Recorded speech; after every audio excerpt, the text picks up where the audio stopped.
जय गुरु जी।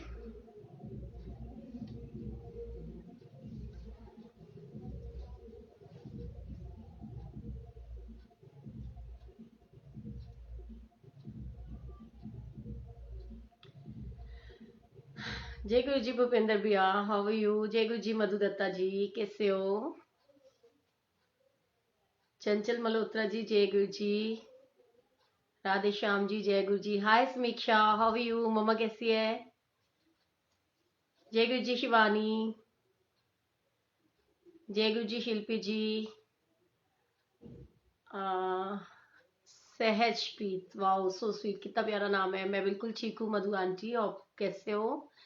सतविंदर भट्टी, जय Guru ji. Thank you so much अर्चना जी, जय गुरु जी। अंजना जी, जय Guru ji, thank you so much. कोमल रानी, जय गुरु जी, मैं बिल्कुल ठीक हूँ, आप कैसे हो? रचना जी, जय गुरु जी। गरिमा जी, गौरव चितकारा, हाय जय गुरु जी, कैसे हो? राजेश लांबा जी, जय Guru ji. Sarita Kapoor ji, thank you so much. Divya, जय गुरु जी। टीटू कुमार जी, जय गुरु जी।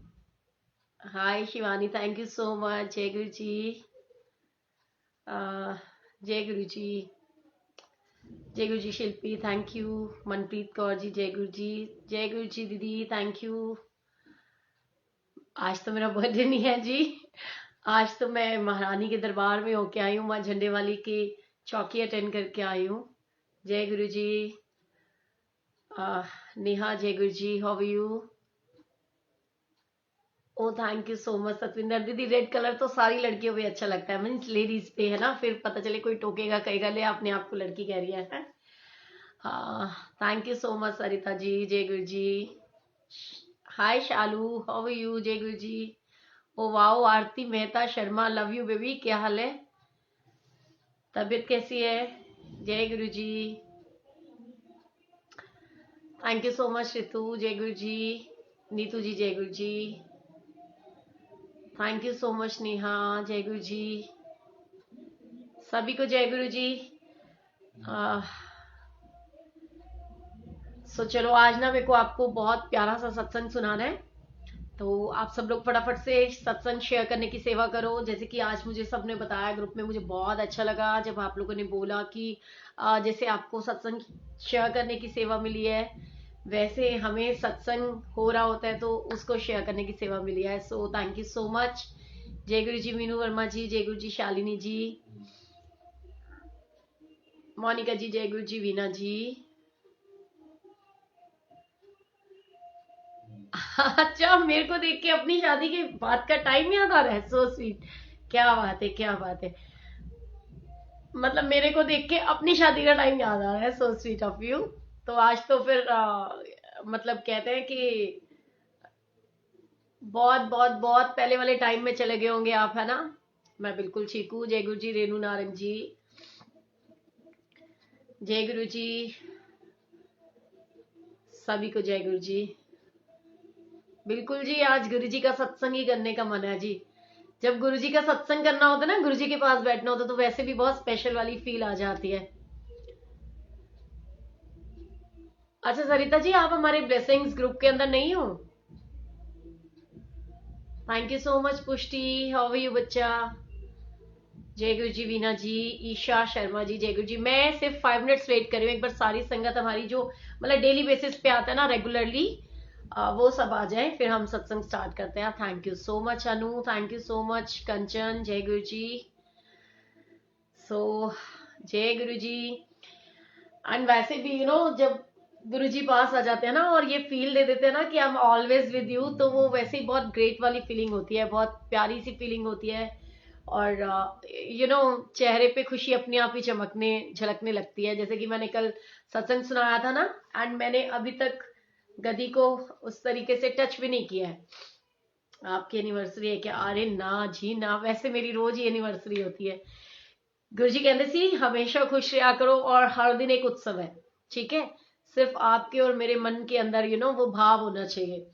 मैं जब गुरुजी के पास जाती हूँ तो बहुत स्पेशल फील करती हूँ। मैंने हमेशा से बताया भी है, जब मैं मंदिर जाती हूँ तो मैं ऐसे जाती हूँ जैसे मैं किसी की शादी में जा रही हूँ, किसी फंक्शन में जा रही हूँ।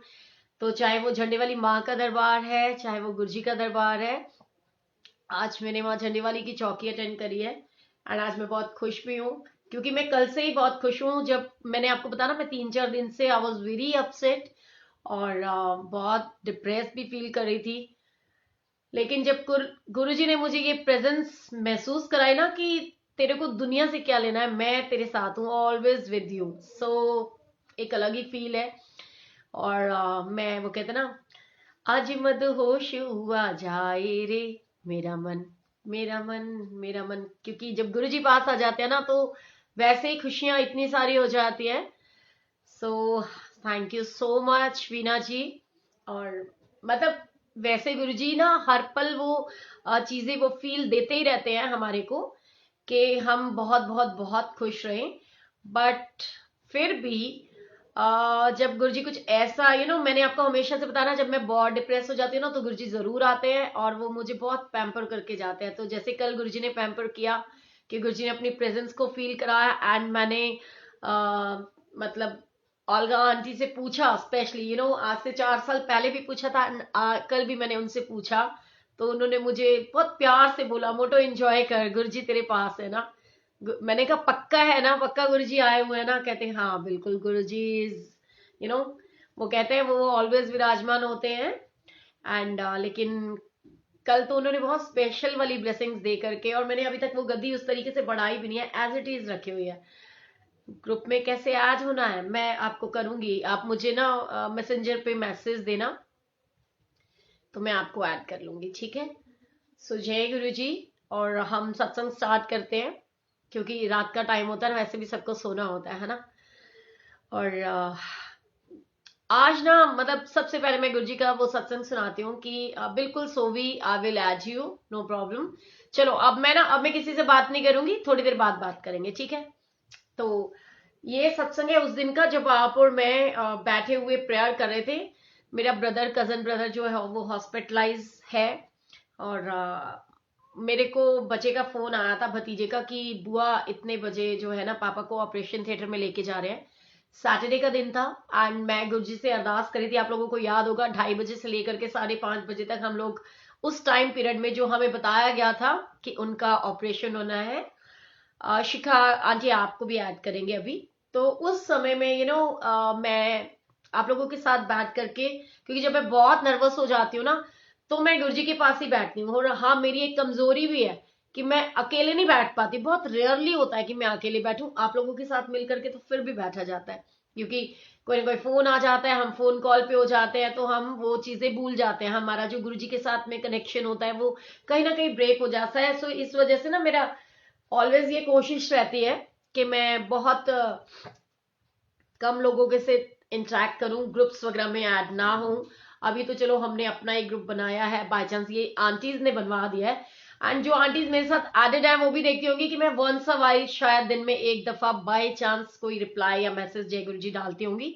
मैं ऑलवेज वहां नहीं होती। इनफैक्ट मैंने सबको भी बोल रखा है, जो बार बार सारा सारा दिन ऐसे मैसेजेस डालोगे सो ग्रुप में रिमूव कर दूंगी, ठीक है। मैं बिल्कुल ठीक हूँ। तो अब मैं उस दिन गुरुजी को बस इतनी सी अरदास करी थी कि मैंने कहा गुरुजी, सारे जितने भी इन लोगों ने एस्ट्रोलॉजर से पूछा है, जो बच्चे मुझे बता रहे हैं कि बुआ पंडित ने कहा है कि उनका सैटरडे शनि खराब है एंड सैटरडे का दिन इन्होंने चुन लिया है ऑपरेशन के लिए। और सैटरडे को तो सारे औजार जो होते हैं वो भी लोहे के होते हैं। तो मैंने कहा देखो गुरुजी, मैं तो नहीं मना कर सकती हूँ कि आप लोग आज ऑपरेशन मत कराओ, लेकिन आप सब कुछ कर सकते हो। मैंने कहा आप देखो इसको कैसे करना है, और अगर ये ऑपरेशन होना भी है तो इसको सक्सेसफुल भी आपने बनाना है। और अगर आप टाल सकते हो तो जैसे कि मेरे मन में ना एक आदत है मेरी, अगर मुझे थोड़ा सा भी डाउट हो जाता ना, अगर मेरी कॉन्शियस या मेरा मन अलाउ नहीं करता, मैं वो काम कभी नहीं करती, चाहे वो कितना ही डिफिकल्ट से डिफिकल्ट हो, कितना मुश्किल है, कितना आसान है। मैं उस समय ना बस ऐसे सरेंडर करती हूँ कि गुरुजी आप जानो, मेरे बस की नहीं है। अब मैं आराम से बैठी हुई आप लोगों के साथ अरदास करती रही। पूरा टाइम हम रहे। बीच में कॉल भी आया कि बुआ अब ले गए हैं ऑपरेशन थिएटर में। अब जब मुझे ये कॉल ही आ गया है कि ऑपरेशन थिएटर में ले गए हैं, तो उसके बाद तो क्या बचता था, सिर्फ गुरुजी आप जानो, आपका काम जाने। क्योंकि अब तो ऑपरेशन थिएटर में ले भी गए, तो मैंने कहा चलो गुरुजी, वो कहते ना, अच्छा भगवान तेरी मर्जी। सो मैं बड़े आराम से बैठी और मैंने गुरुजी महाराज को, माँ काली को अरदास लगाई।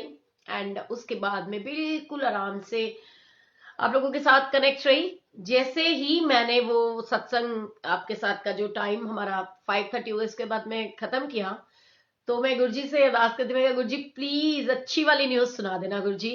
एंड ये 5:30 6 बजे के आसपास की बात है। एंड हाय श्वेता, जय गुरुजी, हाउ आर यू। 6 बजे के आसपास मेरे को कॉल आता है कि बुआ हमने तो ऑपरेशन के लिए मना कर दिया। तो मैंने कहा कि क्यों, क्या हुआ।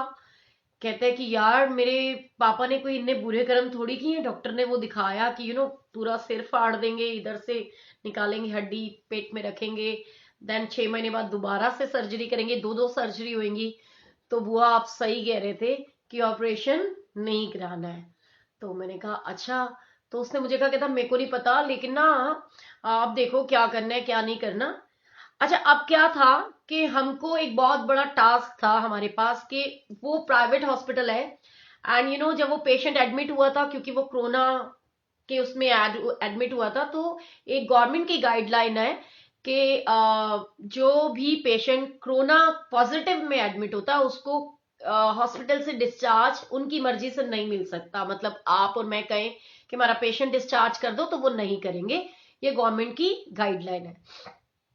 अब मेरे पास में तो कोई और चीज थी नहीं, क्योंकि मेरे पास तो सिर्फ एक ही चीज है, guruji.com। गुरुजी को बोला, मैं क्या गुरुजी ਤੁਹਾਨੂੰ पता है ਇੱਥੇ प्राइवेट वालिया ने ਇੰਨੇ ਦਿਨਾਂ ਦੇ ਵਿੱਚ 3 दिन ਦੇ अंदर 4.5 लाख ਦਾ बिल बनाता है और 5 लाख की पॉलिसी है। सो ये तो कभी भी काम खत्म कर देंगे कि भाई पैसा लाओ, कहां से लाएंगे। तो मैंने कहा गुरुजी प्लीज कुछ ना कुछ तो तिगड़म बढ़ाओ, इनको हमने एम्स में शिफ्ट करना है, कैसे भी करके करना है। अब हमने मन में पूरा वो निश्चय कर लिया कि गुरुजी एम्स में एडमिट कराना है। 3-4 दिन तक तो गुरुजी ने कहते ना, जब तक कोई सही टाइम नहीं होता तो गुरुजी कुछ नहीं करने देते। वो 3-4 दिन तक हाँ ना हाँ ना। पहले दिन ये हुआ कि दीदी आप पेशेंट ले आओ, कोई दिक्कत नहीं है। फिर ये पता चला कि नहीं, कोरोना पॉजिटिव है तो नहीं लेंगे। फिर हमने कहा अच्छा चलो ठीक है। अब मैंने डॉक्टर को ना गुरुजी का नाम लेकर के मैंने बोला, मैंने कहा आप ना इनका कोरोना टेस्ट दोबारा से रिपीट कराओ। बहुत ध्यान से सुनना है कि गुरुजी कैसे आके अंग संग विराजमान हो जाते हैं और कैसे हमारी हिम्मत को बढ़ाते हैं, हमारे मन में वो फीलिंग्स, वो भाव देते हैं। डॉक्टर को बोला मैंने, कभी इनका ना कोरोना टेस्ट रिपीट कराओ। तो वो कहते हैं कि 14 डेज से पहले तो कोई मतलब ही नहीं बनता, कैसे मतलब हम टेस्ट रिपीट करें, क्योंकि वो नेगेटिव आएगा ही नहीं, वो पॉजिटिव आएगा। तो मैंने उसको बोला, मैंने कहा देखो डॉक्टर साहब ऐसे है, पहली बात तो मैं आपको बता दूं, हमारे पेशेंट को ना तो ऑपरेट करना, आप मेरे से वो फॉर्म फिल करा लो, ना मेरे पेशेंट को आपको ऑपरेट करना है, ना हमको इसको वेंटिलेटर पे डालना है। ठीक है, जो होगा वो हमारे गुरुजी जाने और हम जाने, आपका कोई रोल नहीं है। आपको जो फॉर्म फिल कराना है वो करा लो। और मैं आपको एक चीज बता देना चाहती हूँ, आप कोरोना टेस्ट रिपीट करा लो, बिकॉज हमारे अकॉर्डिंग 14 डेज जो है वो कल हो जाने हैं। वो इसलिए कि हमारा जो पेशेंट है हमको उसको एम्स में शिफ्ट करना है और हमारे पास कोई ऑप्शन नहीं है, बिकॉज वी कांट अफोर्ड। तो अगर आप ज्यादा बिल बनाओगे तो डेफिनेटली क्या होगा कि हम तो बिल पे कर ही नहीं पाएंगे। तो फिर आप देख लो आप कैसे मैनेज कर सकते हो, बिकॉज हमारे पास कोई ऑप्शन नहीं है। सिर्फ इतना ही है कि हम गवर्नमेंट हॉस्पिटल में लेके जाएंगे। अब वो मुझे कहे कि आप बेड कैसे अरेंज करोगे, आपका बेड वेड हो गया, मैं ऐसे पेशेंट डिस्चार्ज नहीं कर सकते, गवर्नमेंट की गाइडलाइन है। तो मैंने उनको बोला, मैंने कहा हम पेशेंट लांबा करा के लेके जाएंगे, मैंने कहा हम अपने रिस्क पे लेके जाएंगे, आपको उस चीज की चिंता करने की जरूरत नहीं है। अब हमने एम्स में जो दीदी से हम बात कर रहे थे उनको बोला, तो वो मुझे कहते हैं कि दीदी लांबा करके तो वो कह रहे हैं हम पेशेंट को एडमिट नहीं करेंगे, ऐसे नहीं लेंगे। और हम जो है ना, मतलब एक तो कोरोना नेगेटिव की रिपोर्ट होनी चाहिए। बस हमने गुरुजी के ऊपर छोड़ा। एंड जो डॉक्टर टेस्ट नहीं कराना चाह रहा था वो टेस्ट गुरुजी महाराज ने उस डॉक्टर से कह के करवा दिया। जब उसको मैंने बोला, मैंने कहा आप रिपीट कराओ ना, आपको क्या प्रॉब्लम है, प्राइवेट हॉस्पिटल है, it's not a government hospital. की अगर हम कह रहे हैं कि आप ये इन्वेस्टिगेशंस करो तो आप नहीं करोगे, आप कराओ, चार्जेस तो हमने पे करने हैं। गुरुजी कैसे अपने बच्चों की लाज रखते हैं वो सुनने वाली चीज है। हमने उनको बोला एंड उसने जो है वो कोरोना टेस्ट जो है वो निकाला, उसको सैंपल लेकर के, वो कहते हैं ना कि जैसे भी जो भी उनका प्रोसीजर था उन्होंने कोरोना टेस्ट कराया, इन्वेस्टिगेशन हुई एंड हमारे पास वो रिपोर्ट आ गई फाइनली कि कोरोना नेगेटिव है।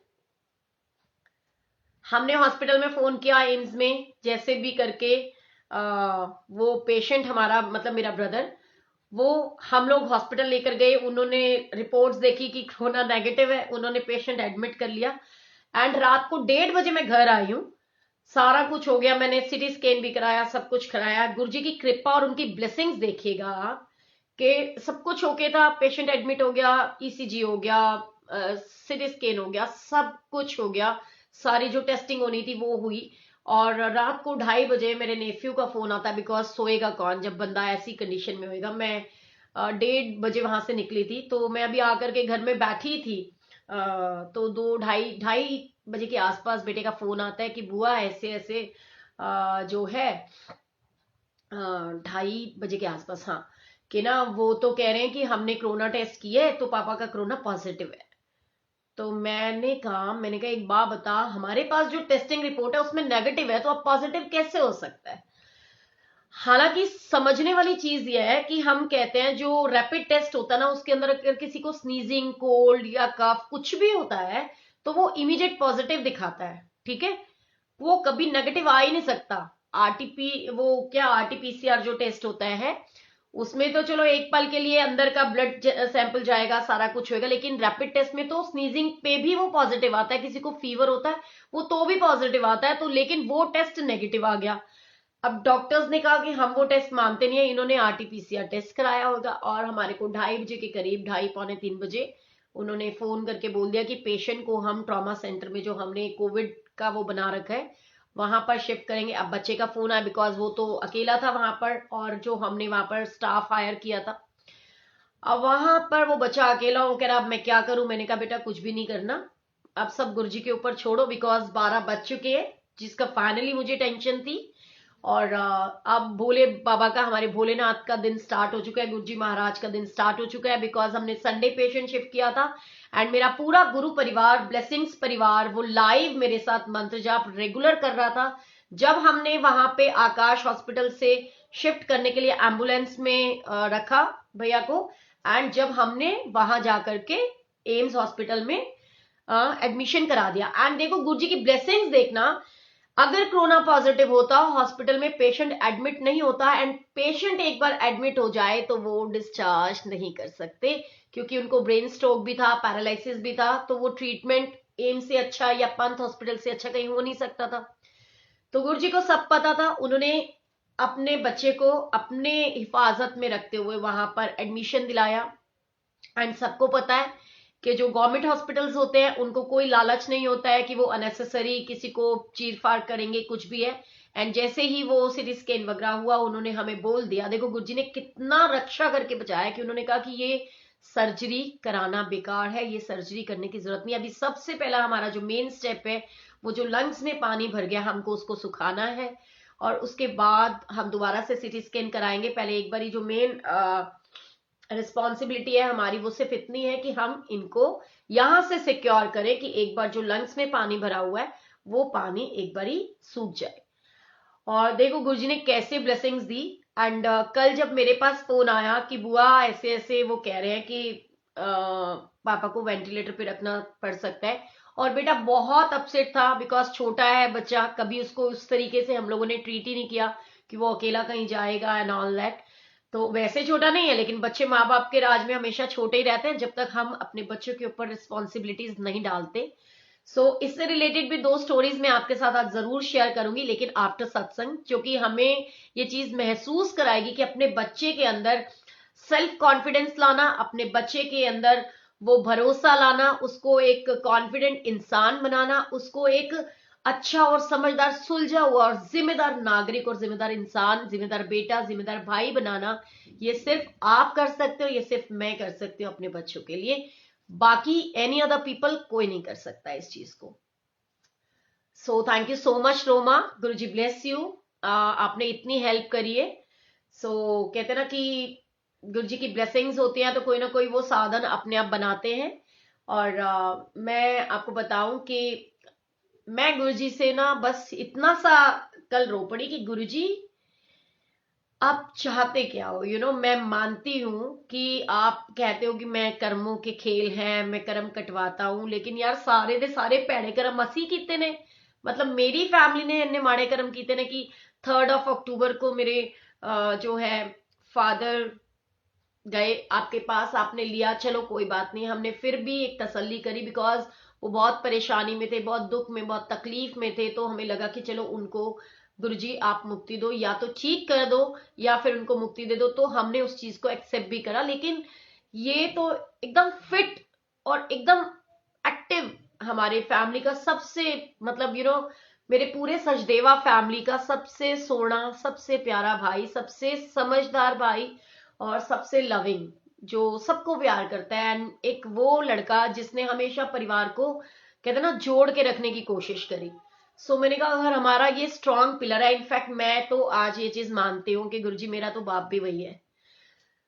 क्योंकि भाई तो भाई होता ना, और बड़ा भाई तो हमेशा ही आप समझ सकते हो कि जब मैं अपने छोटे ब्रदर को उस तरीके से रिस्पेक्ट रिगार्ड करती हूँ कि उसने हमेशा एक बाप बन के हम दोनों बहनों को बहुत अच्छे से संभाला है, हमारी हर डिमांड्स पूरी करी है, हमारी हर विश पूरी करी है हमारे लिए। मतलब मैं अपने आप को सबसे ज्यादा ब्लेस्ड क्यों मानती हूँ आपको पता है? क्योंकि मेरा भाई बहुत अच्छा है। वो इसलिए क्योंकि मैंने लोगों के अंदर देखे हैं, लोगों के भाई ऐसे देखे हैं कि बहनों का जीना हराम कर देते हैं, और उन जीते जी उनका कोई रिश्ता नहीं होता अपनी बहनों से, उनको कोई अटैचमेंट नहीं होता, कोई प्यार नहीं होता। यहाँ मेरा भाई, वो कहते हैं ना कि मैं हमेशा से कहती हूँ माँ माँ में 2 माँ होती हैं। वो हमेशा मेरे बच्चों को, मेरी फैमिली को हमें इतना सपोर्ट करता है, हमारे लिए ऑलवेज वो खड़ा रहता है। कि 1 मिनट के अंदर भी जो ना उसके अंदर वो नहीं होती। जय गुरु जी। राजीव वीर जी की हाल चाल, थैंक यू सो मच। और देखो मेरा रियल ब्रदर राजीव, गुरुजी की ब्लेसिंग्स, मेरा भाई राजीव मल्होत्रा गुरुजी का दिया हुआ, मेरे भैया राजीव सूद। ये जो राजीव है ना, ये तो गुरुजी ने मुझे ब्लेसिंग्स दे रखी है। ये जितने राजीव है ना उनके साथ में तो गुरुजी ने सारा भाई बहन का रिश्ता मेरा इतना प्यारा बना रखा है, इतनी सारी ब्लेसिंग्स के साथ कि सीरियसली गुरुजी बहुत बहुत बहुत ब्लेस करे सभी को। एंड राजीव भैया आपको भी, और मेरे प्यारे भैया राजीव मल्होत्रा, मेरा रियल ब्रदर राजीव सचदेवा, और एक एक मेरा और भाई है कहते ना सचदेविया दी थी ते पूछ नहीं कि मैं जब भी मेरे मन में वो बात आती है तो राजशेखर का नाम मुझे जरूर याद आता है। तो गुरुजी वो भी राज है, उसको इतना सारा ब्लेस करना, बहुत सारी खुशियां देना, सभी के भाइयों को, सभी को लंबी उम्र बख्शना, ठीक ठाक रहे, हंसते खेलते रहे। क्योंकि एक ही इंसान होता है, किसी का भाई होता है, किसी का पिता होता है, किसी का पति होता है, किसी का बॉयफ्रेंड होता है, किसी का भाई जिगरी दोस्त होता है ना। गुरुजी सभी को ब्लेस करे, क्योंकि एक रिश्ते में अनगिनत रिश्ते आपके मेरे छुपे हुए होते हैं। ये गुरुजी की बहुत बड़ी ब्लेसिंग्स थी कि गुरुजी ने मुझे, बस मैंने इतनी सी बात बोली और गुरुजी ने अपनी प्रेजेंस को फील कराया। गुरुजी ने देखो ओल्गा आंटी को भेजा, गुरुजी ने कल का दिन बहुत अच्छा ब्लेसफुल रखा। मासी दा मुंडा गुरुजी, नितिन अंकल ने सत्संग शेयर किया, भाटिया अंकल जो मेरे इंस्पिरेशन रहे हैं, बहुत अच्छे बहुत प्यारे सत्संग करते हैं। एंड ये सैल्यूट है उनको, हंसते खेलते मुस्कुराते हुए सत्संग करते हैं, और सबको बिंदास मूड में रखते हैं कि कोई छल कपट, कोई फरेब की जरूरत नहीं, हम जैसे हैं वैसे हैं। और अपनी वो कहते हैं ना कि भावनाओं में बहकर हमारे भाव जो होती है, हमारी फीलिंग्स, उनको वो उसी तरीके से एक्सप्रेस करते हैं जो उनके मन के अंदर है। कोई वो लाग लपेट करके नहीं, शुगर कोटिंग नहीं होती। तो मुझे इसलिए बहुत प्यारे लगते हैं। Guruji bless you, love you uncle, इतनी सारी ब्लेसिंग्स आपको मिले, और ऐसे ही हमारी संगत के अंदर पॉजिटिविटी आप देते रहो। थैंक यू सो मच रघुवीर अंकल, जेठा अंकल, बिलायती अंकल, सभी लोग, पूरी गुरुजी की संगत जितनी की जितनी है, सभी को बहुत सारी ब्लेसिंग्स गुरुजी की तरफ से। And thank you so much कि आप लोगों की ब्लेसिंग्स हमको मिलती हैं और हम बहुत ब्लेस फील करते हैं। एंड जैसे कि मैंने बताया था कि गुरुजी का पेंडेंट कैसे मिलेगा, मेरे से मिल लो, गुरुजी का पेंडेंट भी मिल जाएगा। थैंक यू सो मच गुरुजी। बहुत सारे पेंडेंट्स हैं। एक मिनट देखो, 2 पैकेट तो मेरे सामने रखे हुए हैं अभी, ठीक है। कितने सारे पेंडेंट्स हैं, बस आप लेने वाले बनो। एंड इतने सारे गुरुजी के स्वरूप है। देखो मैं बताती हूँ, गुरुजी के व्हाइट चोले में गुरुजी, एंड ये येलो चोले में गुरुजी, ठीक है। एंड मेरे जो रेड कलर के अंदर बहुत सारे स्वरूप हैं, सो डोंट वरी। सिर्फ गुरुजी की टाइमिंग्स हैं, जिस दिन गुरुजी चाहेंगे ना आपको सारे ब्लेसिंग्स मिलेंगी। एंड मैं आपके साथ में ना एक छोटा सा सत्संग शेयर करती हूँ, मतलब ये हमारे बच्चों के लिए, हमारे आपके मेरे सभी के बेटे के लिए, क्योंकि कहते हैं ना बच्चे सभी के साझे होते हैं। सो माँ बाप के हाथ में होता है हमने अपने बच्चे को कैसे जिम्मेदार व्यक्ति बनाना है, कैसे जिम्मेदार एक नागरिक बनाना है। ब्रेसलेट भी चाहिए, ब्रेसलेट भी मिलेगा डार्लिंग, डोंट वरी, ठीक है। जय गुरु जी। ईना बेटा हाउ यू। ये मेरी भतीजी है, मेरी प्यारी सी, मेरे बिटू भैया की बेटी। गुरु जी बहुत ब्लेस करे। रेड चोला स्वरूप, ओके, बिल्कुल मिलेगा जी, बिल्कुल मिलेगा। सो मैं आपको हाय पंखुड़ी, कैसे हो? I am really very sorry, call बीच में डिस्कनेक्ट हो गई थी। मैं डेफिनेटली आपसे बात करूंगी। एंड गुरुजी की बहुत सारी ब्लेसिंग्स, बहुत सारा प्यार पंखुड़ी को। गुरुजी आपका तो नाम ही है पंखुड़ी, तो गुरुजी की इतनी सारी ब्लेसिंग्स है, तो बिल्कुल टेंशन ही नहीं लेनी है ना। और मैं बताती हूँ कि माँ बाप जो होते हैं ना, कभी अपने बच्चों के दुश्मन नहीं होते। हमारे माँ बाप जो होते हैं ना, वो अपने बच्चों को एक शिक्षा देते हैं, एक जिम्मेदार इंसान बनाना चाहते हैं। जो नहीं बनाते वो सारी जिंदगी पछताते हैं। पता है क्यों? क्योंकि हम बाद में रोते हैं, मेरा बच्चा मेरी केयर नहीं करता, मेरा बच्चा मेरी बेटियों को नहीं पूछता, मेरा बच्चा मतलब अपने मॉम डैड के साथ रिस्पेक्टफुली बात नहीं करता। हाय जिज्ञासा, जय गुरु जी, लव यू बेटा। वो जो चीजें होती है ना, वो आपके और मेरे बीच में हम अपनी गलतियों की वजह से ऐसे करते हैं। पता है क्यों?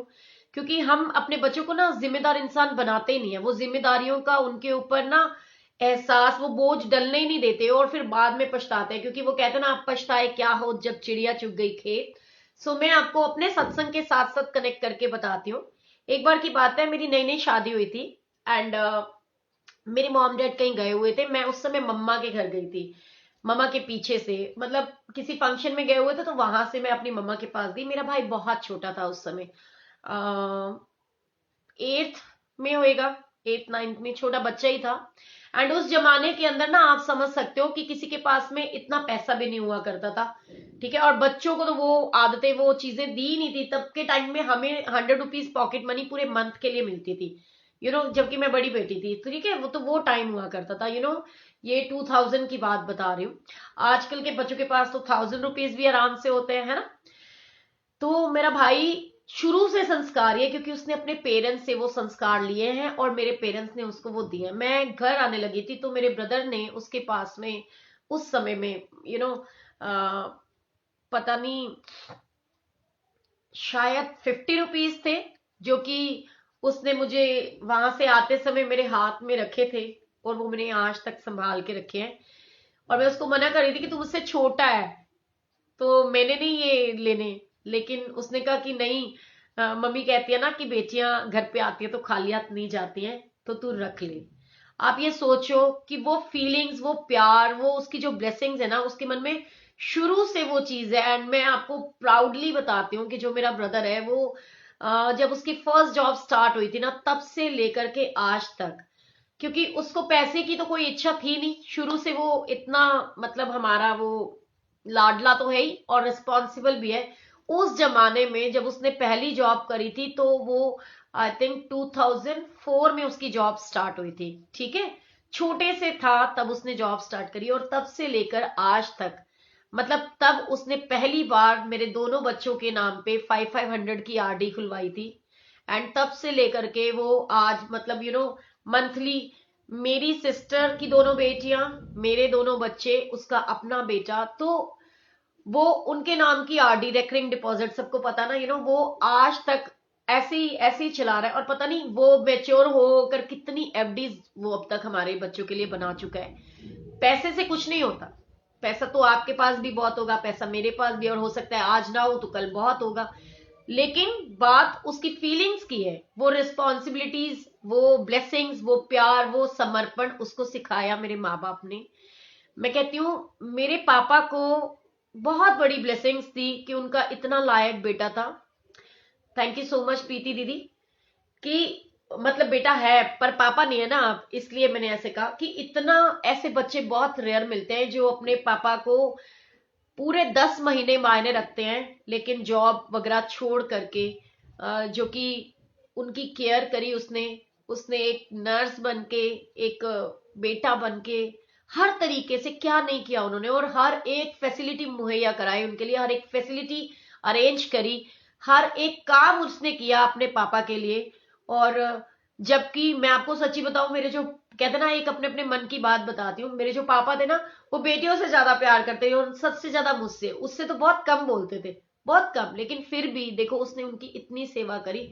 और आप बिलीव करोगे, जिस दिन पापा ने जाना था, उन्होंने जब मुझे बहुत टाइटली एकदम पकड़ करके बहुत टाइट हक किया था ना मुझे, तभी वो चीज, वो एक मन में वो बात आ गई थी कि मतलब ये एहसास एक डिफरेंट एहसास था। और लास्ट टाइम में उन्होंने मेरे ब्रदर को उसके फॉरहेड पे किस भी किया और उसे बहुत प्यार किया, उसके सिर पे ऐसे बार बार आशीर्वाद दिया, और आखिरी समय में वो सिर्फ और सिर्फ उसी के सिर पे बार बार हाथ रख रहे थे। तो कहते हैं ना कि ये जो ब्लेसिंग्स होती है ना, ये बहुत अनमोल होती है, तो अपने बच्चों को वैसे संस्कार दीजिए। और मैं जो स्टोरी की बात कर रही थी वो मैं आपको सुनाती हूँ अब, कि गुरु जी की बहुत सारी ब्लेसिंग्स है। एक बार की बात है, एक पिता अपने बेटे को बुलाता है, ये फॉरेन कंट्री की बात है, एक क्रिकेट, मतलब एक वो कहते हैं ना,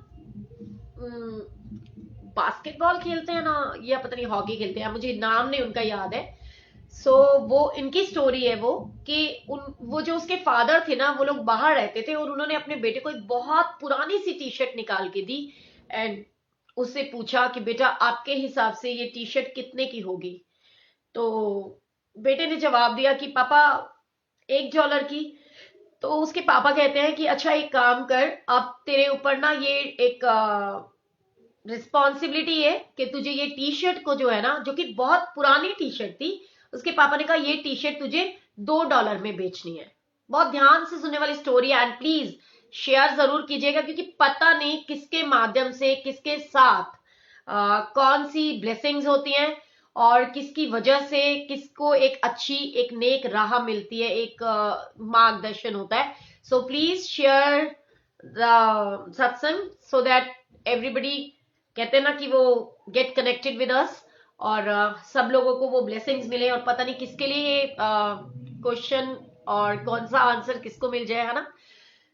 उसने बोला कि आप ये टी शर्ट को जो है ना $2 में बेच के, और बेटे ने देखा कि यार टी शर्ट तो बड़ी मुड़ी तोड़ी है और इसको मैं कैसे बेचूंगा $2 के अंदर, पापा ने तो कह दिया, लेकिन उसने पापा को ना नहीं बोला, क्योंकि उसको ये विश्वास था कि मैं जो है, मतलब दिल की बात बताऊं, उसको ये विश्वास था कि जो मेरे पापा है ना, अगर इन्होंने कहा है कि टी शर्ट बिकेगी तो डेफिनेटली ये टी शर्ट बिकेगी। एक सेकेंड, बड़े सारे मैसेज कोई कर रहा, देखूं क्या लिखा हुआ है। जी ठीक नहीं, okay, don't worry, please take care of your family, जय गुरु जी।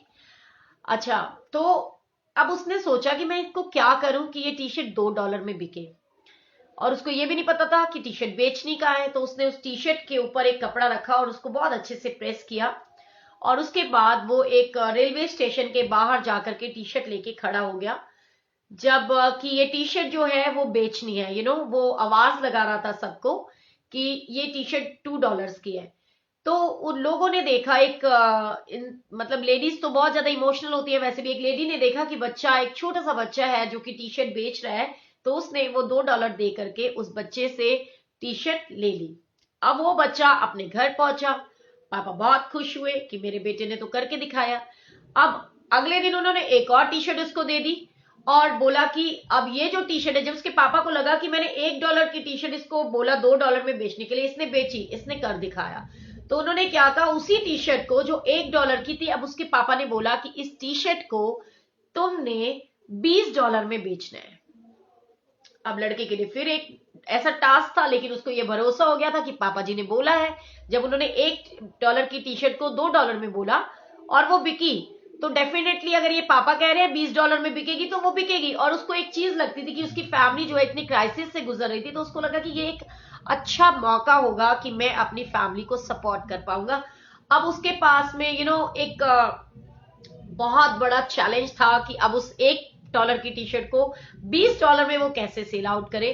तो उसने दिमाग लगाया और उसके पास में ना एक मिकी माउस का ना स्टिकर सा रखा हुआ था, वो मिकी माउस उसने उस टी शर्ट के ऊपर चिपकाया। और बड़े जो मतलब होता है ना रिच फैमिलीज होती है, ऐसे जो स्कूल था उस स्कूल के सामने जा करके वो उस टी शर्ट को लेकर के खड़ा हो गया बेचने के लिए कि ये टी शर्ट जो है वो $20 में बिकेगी। अब उसके वहां से जैसे ही वो कहते हैं ना कि बच्चों को लेने के लिए पेरेंट्स आते हैं, छोटे बच्चे बड़े जिद्दी होते हैं एंड अच्छा अभी हम आपसे बात करेंगे दीदी। तो वो उसके पापा मतलब वो बच्चा है बाहर निकलता है और वो टी शर्ट देखता है कि यार टी शर्ट के ऊपर तो एक मिकी माउस लगा हुआ है, बड़ी सुंदर अट्रैक्टिव लग रही थी। अब उसने क्या किया कि अपने बच्चे ने ना अपने पापा की नाक में दम कर दिया कि मुझे तो ये टी शर्ट लेनी है, मुझे ये टी शर्ट लेनी है। एंड जो well rich family well sound होते हैं उनको कोई फर्क नहीं पड़ता, और उन्होंने भी बड़े प्यार से देखा कि यार बच्चा कितना टैलेंटेड है, इसने कितनी क्रिएटिविटी के साथ इस टी शर्ट को मतलब बहुत क्रिएटिव कर दिया है वो मिकी माउस लगा के। और उन्होंने जो अपना बच्चा था उसको वो टी शर्ट ले दी एंड $20 के बजाय उन्होंने $5 एक्स्ट्रा यानी $25 दिए कि बच्चा खुश हो जाएगा और वो हैप्पीली अपने घर जा सके। बच्चा घर पहुंचा, बच्चे ने पापा को दिखाया कि आपने कहा था $2 की टी शर्ट जो मैंने बेची थी आज आप उसको $20 में बेच के आओ, यानी 10 गुना। तो उन्होंने एज इट इज जो है उसको बोला कि लो पापा मैं आज $25 में बेच के आया हूं। पापा बहुत खुश हुए और उनको कहते ना इंसान वो कहते ना तृष्णा पूरी ना हो तो क्रोध बढ़ता है एंड तृष्णा पूरी हो तो लोभ बढ़ता है। उनके मन में लालच आ गया कि मेरा बच्चा तो वेल टैलेंटेड है, बहुत ही टैलेंटेड लड़का है, ये कुछ भी कर सकता है। तो उन्होंने उनको बोला कि आप एक काम करो, फिर एक पुरानी सी टी शर्ट निकाल के दी और उसको बोला कि ये जो टी शर्ट है आप इसको $200 में बेच के आओगे। अब बेटे ने फिर हार नहीं मानी, बस क्या था कि उसको अब ये सोचना था कि $1 की टी शर्ट जो होती है ना 20 में तो बेच दी, 2 में भी बेच दी, 20 में भी बेच दी, अब ये $200 में मैं कैसे बेचूं। उसने दिमाग लगाया एंड उसने जैसे ही घर से बाहर निकला उसने देखा कि एक कहीं पे एक सिंगर आई हुई थी, उसका शो था और उसके पोस्टर्स उसने देख लिए और वो टी शर्ट लेकर के, क्योंकि वो बच्चा था और आपको पता है बच्चे तो ऑलवेज उस चीज में होते हैं एंड वो उनको वो भीड़ में घुसता हुआ आगे पहुंच गया और आवाजें लगा रहा था सिंगर के नाम की, क्योंकि पोस्टर देख चुका था कि मैं आपका बहुत बड़ा फैन हूं और मैं आपसे मिलना चाहता हूं, मैं आपसे ऑटोग्राफ लेना चाहता हूं। और वो लेडी ने उस बच्चे को आगे बुला लिया एंड जब वो आगे पहुंचा तो उसने बोला कि आप क्या चाहते हो। कहते हैं मैं इस टी शर्ट के ऊपर ना आपको ऑटोग्राफ चाहता हूं। उसने 1 मिनट के अंदर ऑटोग्राफ कर दिया एंड उसके बाद उसने वो टी शर्ट उस बच्चे को दे दी। और बच्चे ने कितना दिमाग लगाया कि वो बाहर गया जहां पर वो शो हो रहा था और वहां खड़ा होकर के वो टी शर्ट को दिखा रहा था कि ये जो टी शर्ट है ये इसके ऊपर ना ऑटोग्राफ्स हैं इस सिंगर के और मैं इसको बेचना चाहता हूं, अगर आप कोई खरीदना चाहते हो तो ये $200 में मिलेगी। एंड उसने कर दिखाया और वो उसको ले करके अपने घर आया कि वो उसने $200 में भी वो टी शर्ट सेल कर दी। तो कहने का भाव क्या है कि एक ही इंसान होता है, आप होते हो मैं होती हूँ, और हम अपने बच्चों को जो संस्कार देते हैं वो होते हैं, और हम चाहें तो अपने बच्चे को वेल कॉन्फिडेंट बना सकते हैं। और इसका सबसे बड़ा जो एक मैसेज है वो ये है कि सिचुएशन ऑलवेज एक जैसी नहीं होती, बट हमको पता होता है कि हमें उस सिचुएशन में से निकलना कैसे, अपने आप को स्ट्रांग कैसे बनाना है, अपने आप को ब्लिसफुल कि हमें लगे कि फुल ऑफ ब्लेसिंग्स है, ये कैसे करना है, और अपने पेरेंट्स को, अपने माँ बाप को, अपने अपनों को कैसे खुशियां देनी है। एंड ऐसा ही एक और छोटी सी स्टोरी मुझे याद आ रही है, ये आपके और मेरे सभी के बच्चों के लिए है कि जिसमें एक पिता था, उसने अपने बेटे को देखा कि मेरा बेटा तो बड़ा ही सारा दिन घूमने फिरने में मौज मस्ती में रहता है, इसको कोई केयर नहीं, इसको कोई चिंता ही नहीं है कि आने वाला फ्यूचर इसका क्या होगा, और जितना पैसा हमारे पास होता है ये उसके बल पे बहुत ऐश करता है, लेकिन इसको जिम्मेदारी का एहसास नहीं है। अब इसको जिम्मेदारी कैसे सिखाई जाए। पिता क्या करते हैं, अपने बेटे को बुलाते हैं और उसको बोलते हैं कि तुम जो है सारा दिन मौज मस्ती करते हो, घूमते हो, फिरते हो और पैसा उड़ाते हो। मुझे उसमें कोई एतराज नहीं है कि तुम पैसे खर्चते हो और खर्चो, लेकिन पैसे कमाए कैसे जाते हैं उसके बारे में भी तो सोचो। और वो उसको कहते हैं कि आज मैं चाहता हूं कि तू कुछ करके दिखाए, तू कुछ पैसा कमाए, और चाहे तू कितना भी कमाए मुझे उससे फर्क नहीं पड़ता, लेकिन तू घर से बाहर जाएगा, तू कमा के लाएगा। अगर तू कमा करके आज नहीं लाया तो मैं तुझे अपनी जमीन जायदाद से बेदखल कर दूंगा, मैं तुझे घर से बाहर निकाल दूंगा। अब बहुत मुश्किल टास्क था, बेटा अपने माँ के पास पहुंचा, और आपको और मुझे सभी को पता है, और हमें ऐसी माँ बिल्कुल नहीं बनना है। ये जो इररिस्पॉन्सिबल पेरेंट्स होते हैं वो फिर कल को अपनी बहुओं के लिए और दूसरों की बेटियों के लिए बहुत बेकार, निकम्मे और कहते कामचोर औलाद पैदा करते हैं जो किसी काम की नहीं होती। ऐसा नहीं करना, क्योंकि फिर उसके बाद क्या होता है कि ना उनकी अपनी रिस्पेक्ट रहती है, ना वो अपनी फैमिली को रिस्पेक्ट दिला पाते हैं, और ना ही वो जीवन में कुछ बन पाते हैं। ऐसा हमको नहीं करना, क्योंकि एक माँ के हाथ में होता है, एक पिता के हाथ में होता है कि अपने बच्चे को बहुत अच्छा और संस्कारी बना सके। ठीक है। अब उसके पिता ने कह दिया और वो माँ के पास गया, माँ को उसने बता दिया। माँ तो थी लाड लडाने वाली, माँ ने क्या करा, अपने बेटे को बोला कि ये ले पकड़ 100 रुपए, सॉरी हाँ, माँ ने उसको कहा, मैंने कहा कि ये पकड़, ये मतलब उन्होंने उसको कुछ पैसे दिए और बोले कि अपने पापा को दिखा देना, दे देना पापा को। शाम को घर पहुंचा, पिता से मतलब पिता ने पूछा कि क्या कमा के लाए हो, बोला ये कमा के लाए हो। तो पिता कहते अच्छा एक काम कर, बाहर घर के बाहर जो कुआं है उस कुएं के अंदर इसको डाल के आ जा। बेटा जाता है और वो जो मतलब जो भी उसकी माँ ने उसको दिया था वो पापा के कहने पे वो कुएं में डाल के आ जाता है।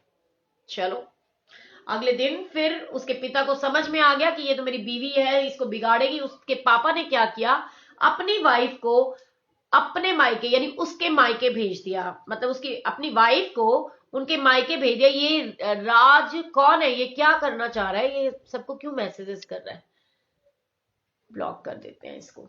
ठीक है। उन्होंने अपनी वाइफ को मायके भेज दिया। अब बेटे को बोला कि जाओ और कमा के लाओ, कि अब बेटा कैसे कमाएगा। उनको पता चल गया कि जो ये बंदा है, और कहते हैं कि जो लड़का, ये जो लड़का है, अब ये क्या करेगा, ये कैसे कमा के लाएगा, है ना। उन्होंने उसको बोल दिया कि तू जा और पैसे कमा के ला। अब वो बच्चा जाता है, घूमता है, कमाने के लिए निकलता है। अब वो क्या करेगा, कमाने जाएगा नहीं, वो अपनी बहन के पास जाता है और कहता है दीदी ऐसे ऐसे बात है, पापा ने मुझे बोला है कि पैसे कमा के लाओ। ठीक है। और हाँ रेनू, मैंने कर दिया, don't worry, thank you so much. मैं आज ना पूरा कल का इंसिडेंस मुझे याद है, तो मेरा पूरा 100% फोकस स्क्रीन पे भी है आज, कि मुझे दिखता रहे। ठीक है। Thank you so much. आप लोग भी ध्यान रखिए। एंड मैंने कल भी जैसे कहा था कि हम कोशिश करेंगे कि आप में से कुछ एक लोगों को मैं एडमिन बना दूंगी, सो दैट आप भी देख लिया करो और इमीडिएट ऐसे लोगों को हम ब्लॉक कर सके। अब अब वो मेरे को प्राइवेट कैसे करना है वो मुझे समझ में नहीं आया था, आप मुझे बताना, हम देखेंगे आज। ठीक है। क्योंकि हमारे लिए जो लोग यहाँ कनेक्टेड है ना, इतने ही मोर देन इनफ है। हमें क्या करना है लोगों के साथ में सिर पीड़ करके कि हम और लोगों के साथ के लिए रुके। तो जिसको ज्वाइन करना होगा, हमको दिखते रहेंगे, हम देखेंगे उनको। ठीक है। अब क्या हुआ कि अगले दिन वो जो बच्चा है अपनी सिस्टर के पास गया, उसने बताया कि मम्मा ऐसे ऐसे बात, दीदी ऐसे ऐसे बात है, मम्मी तो चली गई है, सॉरी ऐड वो करना था ब्लॉक, और कोई और रिक्वेस्ट गई। एक सेकेंड, कहाँ गया, पता नहीं। तो वो क्या करते हैं कि मतलब उनको अपनी सिस्टर को बोलता है कि ऐसे ऐसे बात है, मम्मी तो चलेगी, पापा ने कहा पैसे कमा के लाओ नहीं तो घर से निकाल दूंगा, मैं क्या करूं।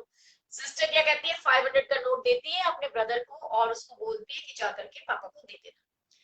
वो लड़का आता है, पापा पूछते हैं क्या कमा के लाया, और वो उसको तो 500 रुपीज पापा को दिखा देता है एंड पापा उसको कहते हैं अगेन कि जा बाहर जाकर के कुएं में फेंक दे, और वो लड़का फेंक देता है। पापा को समझ आ गया कि इसकी बहन ने फिर इसको बिगाड़ा है, तो वो अपनी बेटी को उसके ससुराल जाने के लिए कहते हैं कि भी तुम जाओ अपने ससुराल। और अब क्या होता है कि ना तो माँ होती है बिगाड़ने वाली, ना बड़ी बहन होती है। अब वो बच्चा क्या करेगा, उसके पापा एज यूजुअल उसको बोलते हैं कि जा और कमा के ला। वो लड़का जाता है, उसे इधर उधर देखता है। आपको पता ना एकदम से तो कोई जॉब नहीं मिल सकती। अब उसके पास में क्या था, उसने क्या करा कि उसने देखा कि एक ट्रक खड़ा है जिसके ऊपर बहुत सारी बोरियां रखी हुई है। वो उन व्यक्ति के पास जाता है और उनको बोलता है कि मुझे कुछ काम चाहिए।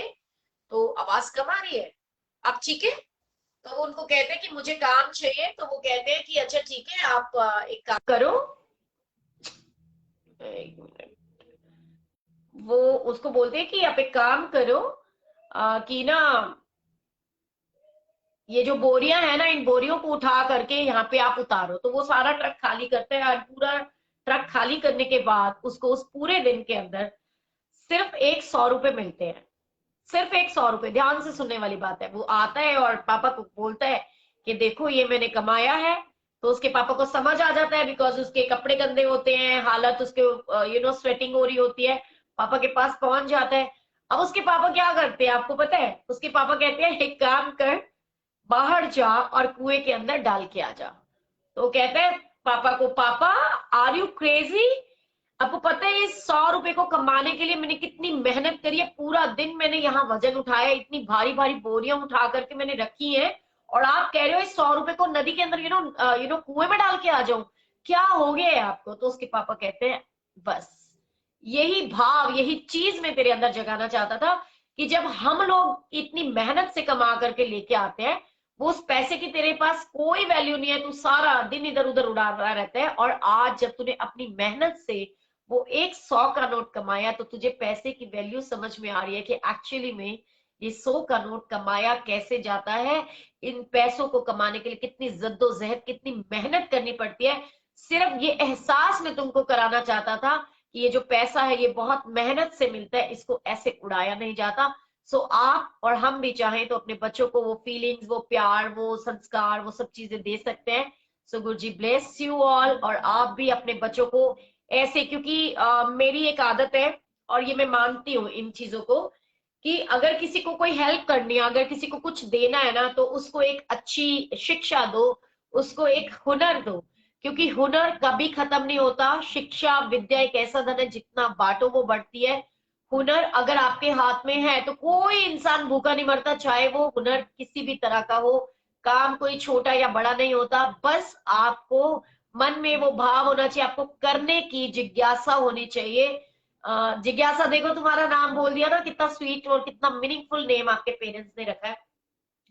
सो हमारे अंदर वो जिज्ञासा होनी चाहिए कि हम कैसे एक अच्छा नागरिक बने, अच्छा काम करें, अच्छी अच्छी चीजें सीखें। और वो कहते हैं अपने आप को हमेशा बनाइए कि ऑलवेज रेडी टू लर्न, कि जितना सीखोगे उतना आएगा। ठीक है? और एक विद्या एक ऐसा धन है जो कभी कम नहीं होता। वंस अगेन बताती हूँ कि हुनर आपके अंदर अगर है, चाहे वो हुनर सिलाई कढ़ाई का है, चाहे वो हुनर पेंटिंग का है, चाहे वो हुनर इसके ऊपर भी मैं एक छोटा सा आपको अपनी लाइफ का रियल सत्संग सुनाती हूँ कि एबीसी फाउंडेशन रोहिणी में एक स्कूल है जहां मैंने, छोटी सी थी तो मैंने फर्स्ट जॉब स्टार्ट करी थी, आई थिंक 700 रुपीज की।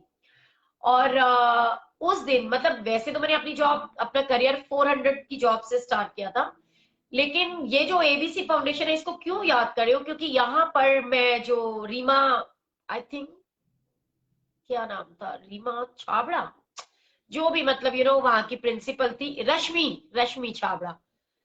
तो रश्मि मैम थी, उन्होंने मेरे को बोला कि मैंने दो लोगों को कर दिया है ब्लॉक, मैंने देख लिया था उनके गंदे गंदे से मैसेजेस तो पता क्या है, ये ना पब्लिक पेज है ना, तो इसके ऊपर आप और मैं हम कुछ कर नहीं सकते, क्योंकि आउटसाइडर्स भी आ जाते हैं, हम सिर्फ उनको ब्लॉक कर सकते हैं। बाकी आई रिक्वेस्ट यू ऑल कि ऐसे गंदे घटिया लोगों के साथ में कोई आर्ग्यूमेंट जिद बहस करने के बजाय सिर्फ स्क्रीन पे आप दो चार लोग मुझे नाम लिख करके बता दिया करो, सो दैट इमीडिएट हमारा मतलब फोकस हो और उसको हम ब्लॉक कर सकते हैं। इससे ज्यादा हम कुछ नहीं कर सकते। जय गुरु जी, अंशु शर्मा जी, गुरु जी ब्लेस योर सन। और आशीष को गुरुजी बहुत सारी ब्लेसिंग दे, हंसता खेलता मुस्कुराता रहे। और लवीना बच्ची को भी गुरुजी बहुत ब्लेसिंग्स दे और उसका टीबी ठीक कर दे। एंड हमारे आशीष का ब्रेन ट्यूमर जो है वो बहुत जल्द गुरुजी ठीक कर दे, क्योंकि गुरुजी कुछ भी कर सकते हैं। ठीक है। मैं आपसे शेयर कर रही थी कि जब मेरे को वो जॉब मिली तो वहां क्या हुआ कि मेरे को कभी उससे पहले not even a single flower मैंने ड्रॉ ही नहीं किया था कभी। कभी ऐसी जिम्मेदारी नहीं पड़ी। इतनी मैं टीचर्स की लाडली थी और शुरू से गोलू मोलू थी। तो मेरे स्कूल के जो टीचर्स और मेरी जो टीचर थी ना, जो मेरी फर्स्ट, क्योंकि जब हम यहाँ पे तिलक नगर से गीता भवन में मैं पढ़ती थी, जब हम रोहिणी शिफ्ट हुए तो गवर्नमेंट स्कूल्स होते थे, प्राइवेट नहीं था। तो वहां पर बड़ी मुश्किल से मुझे एडमिशन मिला, बिकॉज प्राइवेट स्कूल के बच्चों को गवर्नमेंट स्कूल में एडमिशन भी नहीं मिलता है। सो अच्छा जी, ओके ओके, मैं देखती हूँ ये कौन है, एक सेकेंड।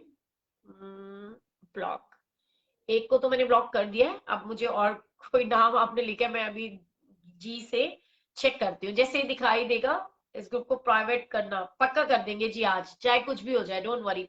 बस मुझे बता देना कि कैसे प्राइवेट करना है, ठीक है? Definitely I will do.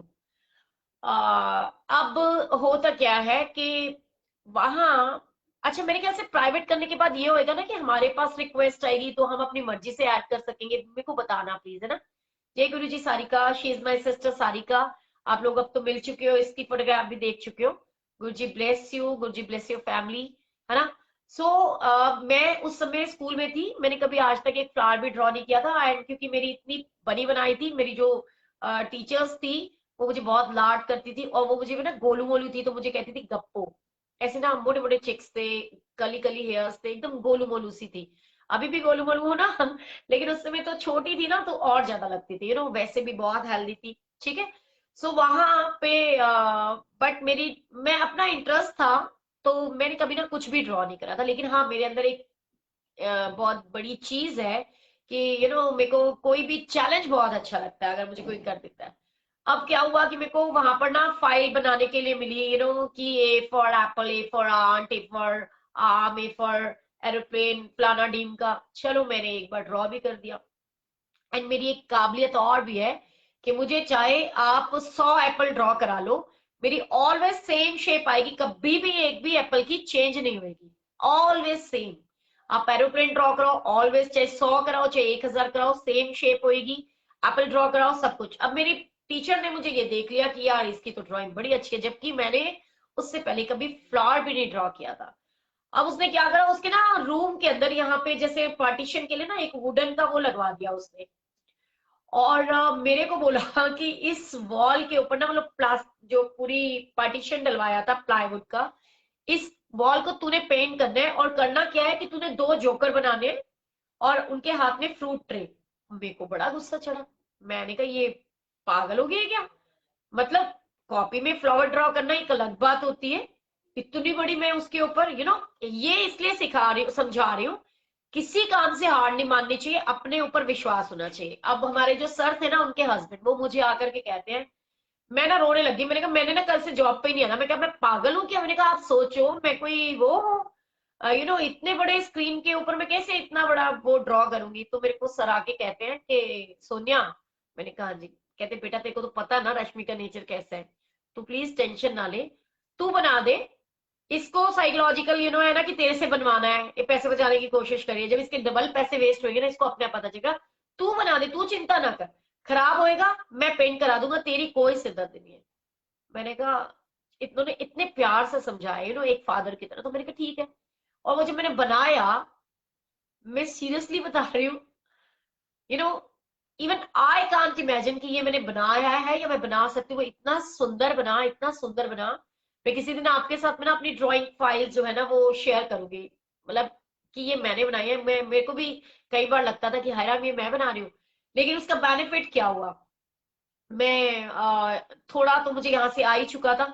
उसके बाद में ना मैंने हार नहीं मानी, मैंने अपने आप को बढ़ाती गई आगे, क्योंकि नर्सरी टीचर के लिए क्या चाहिए होता था, सिर्फ उनको ड्राइंग पेंटिंग उनकी अच्छी होनी चाहिए, हैंड राइटिंग बहुत अच्छी होनी चाहिए। मैं जिस भी स्कूल में जाती थी वहां स्टेंसिल्स काटते हैं ना, जो पहले के टाइम में पेपर्स बनते थे, वो स्टेंसिल्स काटने के लिए वो लोग मुझे सिलेक्ट करते थे। एंड पेंटिंग्स ड्राइंग के लिए उन्होंने मुझे ड्राइंग की टीचर बना दिया। और फिर रही कई कसर हमारी ज्योति अरोड़ा ने, mount Abu senior secondary school की जो प्रिंसिपल है, जिनका बीजे वेस्ट में भी शालीमार बाग में है, यहाँ रोहिणी में भी है, और अब तो पता नहीं उन्होंने हॉस्टल्स भी बना लिए इतने सारे माउंट आबू के नाम से। सो उन्होंने मेरे को बीजे वेस्ट से टीचर को बुलाया, कुलविंदर मैम को, और इसको बोला कि इसको ड्राइंग सिखा दे। एंड वो आकर के उनको हंसती है कि ये छोटी सी बच्ची है, बिकॉज मैं उस समय 19 ईयर्स की थी। तो कहती कि इसके बस की कहाँ है मैडम, ये क्या सीखेगी। कहते तेरा काम ये डिसाइड करना नहीं है कि ये क्या सीखेगी, तेरा काम ये है कि तू सिखा, तू बच्चों को सिखाती है तो तू इसे नहीं सिखा सकती है, बाकी सब मेरे ऊपर छोड़ दे। एंड उन्होंने मुझे सिखाया, और इतना अच्छा सिखाया कि मैंने एज अ, मतलब art and craft teacher, as a commercial art teacher जो कि मैं नहीं थी, वो सब ने बनाया। एंड फिर मुझे बहुत हेल्प करी सोनिया मैम ने, वो भी मेरी नाम राशि थी, और इस समय वो सचदेवा पब्लिक स्कूल में। बहुत ब्लेसिंग्स है। सो कहते हैं ना, अपने आप को बनाओ कि ऑलवेज रेडी टू लर्न। अगर आप सीखते रहोगे, ईश्वर आपकी हेल्प करता रहेगा। और मैं बहुत परेशान होती थी, घर में जाकर के रोती थी कि जब मेरे को वो स्कूल में, मैंने आपको बताए थे एक दिन सत्संग में कि कैसे मेरी जॉब लगी थी, मुझे मृदुला मैम ने, मृदुला मिश्रा ने, जो कि बिल्कुल किरण बेदी लगती थी, उसने सिलेक्ट किया था। ज्योति अरोड़ा नहीं थी उस समय, लेकिन जब वो आई तो उसने मुझे इमीडिएट, उन्होंने कहा था फाइनल डिसीजन मैम का होगा, तब तक आप ट्रायल पे रहोगे। जब वो आई तो उसने मुझे देखते ही यस कर दिया था, क्योंकि मैं उसकी पड़ोस की बेटी थी। और आप बिलीव करोगे कि क्या नाम आया, सॉरी मैंने अभी नहीं देखे हैं मैसेजेस, मैं देखती हूँ और उनको वो करती हूँ ब्लॉग। तो उन्होंने मुझे इतना कुछ सिखाया। और वो ना, मैं रोती थी, मैंने कहा यार ये मेरे, मुझे कहती थी मेरे साथ चला कर, मुझे घर से लेके जाती थी, मुझे घर पे आती थी ना, चाहे वो 2 बजे आए, चाहे 2:30 बजे आए, चाहे 3 बजे, मुझे साथ लेके आती थी। तो मैं रोती थी घर आकर के। एक दिन मेरी मम्मा ने ना उनको बोल ही दिया, उनकी मम्मी को, कि यार ज्योति को ना मना कर दो, अब ये नहीं आएगी, ये रोती है आकर के कि इतना काम लेती है वो, कि मम्मा उसने मुझे 1500 रुपए पे जॉब पे रखा था। तो वो कहती कि सारा काम मुझसे कराती थी। तो मैं एक दिन बहुत बहुत बहुत रो रही थी, और उस समय में ना, जैसे उनको बता दिया मेरी मम्मी ने, तो छोटी अरोड़ा आपकी भाभी है, अच्छा चलो, मैं तो उसकी तारीफ ही कर रही हूँ ना, क्योंकि वो बहुत अच्छी है। और आप बिलीव करोगे, मैं जब वहां पे मतलब मम्मी मेरी बोल चुकी थी उनको कि वो नहीं अब आएगी कल से, तो ज्योति मैम ने ना, जब वो घर आई तो आंटी ने उनको बोला, तू क्यों सोनिया नु सारा दिन डांटती रहनी है, अच्छी गल नहीं हैगी। वो बड़ा रोंदी हैगी घर आके, ओदी मम्मी कह रही है कल तो वो नहीं आएगी। तो मेरे को उन्होंने ना बुलाया कि ज्योति आ गई है, तो तू आ, तेरी बात कराती हूँ मैं। उन्होंने मेरे को कह दिया था मम्मी को कि जब वो आएगी तो मैं बुला दूंगी, तो अपने आप बात कर लेना। जब मैं पहुंची, तो आप बिलीव करो कि मैं बाहर थी और मैं सुन रही थी कि ज्योति मैम अपनी मम्मी को कह रही थी कि मम्मी आप नहीं समझते हो, इसके अंदर टैलेंट है, और मैं इसको ऑलराउंडर बनाना चाहती हूँ। मैं चाहती हूँ कि इसको जीवन में कभी हार का सामना ना करना पड़े, मैंने इसके अंदर वो टैलेंट देखा। एंड सीरियसली बता रही हूँ, उनकी वो ब्लेसिंग्स, उनका वो विश्वास, उनका वो प्यार था कि जब मैंने अपना प्ले स्कूल खोला तो उन्होंने मुझे स्पेशली बुला करके बहुत प्रेज किया कि सोनिया देख, मैंने तुझे कहा था ना तू कर सकती है। एंड मैंने उसी एरिया के अंदर जहां मैंने जॉब करी, स्कूलों के अंदर, वहीं पर मैंने एक अच्छे लेवल का, at the time of admission 6500 rupees मेरे प्ले स्कूल के अंदर, किड्स ड्रीम प्ले स्कूल में हम लेते थे। अब तो चलो गुरु जी की ब्लेसिंग्स है, वो नहीं है। सो जिंदगी में कभी हार नहीं माननी है। आप अगर कोशिश करोगे तो ईश्वर आपकी इच्छाएं पूरी करेंगे। एक टाइम था, टोटल 1 लाख रुपीज में, जिसके अंदर 50,000 मेरे रेंट का और वो सिक्योरिटी अमाउंट गया, और 50,000 ऊपर लगा करके उस प्रेमिसेस के ऊपर मैंने 50,000 से स्कूल स्टार्ट कराया था। और एक टाइम था कि विद इन 2 और 3 मंथ्स मैंने 8800 रुपीज की बिल्डिंग से स्टार्ट करके 23,000 वाली बिल्डिंग में स्कूल स्टार्ट किया। एंड उसके बाद में 50,000 के प्लाज्मा टीवी हमने अपने स्कूल के अंदर लगाए। सो गुरु जी की ये बहुत सारी ब्लेसिंग्स है। ये मुझे अब दिखी ना, ये गिरीश विरीश जो भी आप कह रहे हो ना, उसको कोई कमेंट दिखे तो मैं ब्लॉक करूँ ना, मुझे दिख ही नहीं रहा, मैं देखती हूँ चलो। सो ये गुरु जी की ब्लेसिंग्स होती है, एंड पेरेंट्स के ब्लेसिंग्स और प्यार होता है। एंड बिलीव करोगे, माँ बाप के ऊपर भी होता है, अपनी बेटियों को भी ऐसे मत बनाओ कि इस तरीके का बना दो कि वो कहते हैं ना कि वो कुछ कर ना सके। और 1 मिनट यार, ये क्या है, कहाँ गया वो, थैंक यू बेटा। तो ऐसा नहीं बनाना है उनको, सेल्फ डिपेंडेंट बनाना है उनको, डरना नहीं सिखाना, उनको हर चीज में इन्वॉल्व होना सिखाना है। मेरी मम्मी बहुत आगे करती थी, हमको क्या चाहिए, यहाँ नहीं है। मेरी बेटी कह रही है साड़ी पहना करो रोज। तो वो चीज होती है कि आप उनको वेल डिपेंडेंट बनाओ, उनको हर चीज में पार्टिसिपेट करना सिखाओ। हाँ, मैं इसको ब्लॉक कर रही हूँ, बट मैं ये ना आउट हो गया, एकदम से ऊपर भाग गया, अब मैं देख रही हूँ। तो क्या करूं, आज इसको ना प्राइवेट करने के, मेरे को प्लीज आप बताओ कैसे होता है। ठीक है।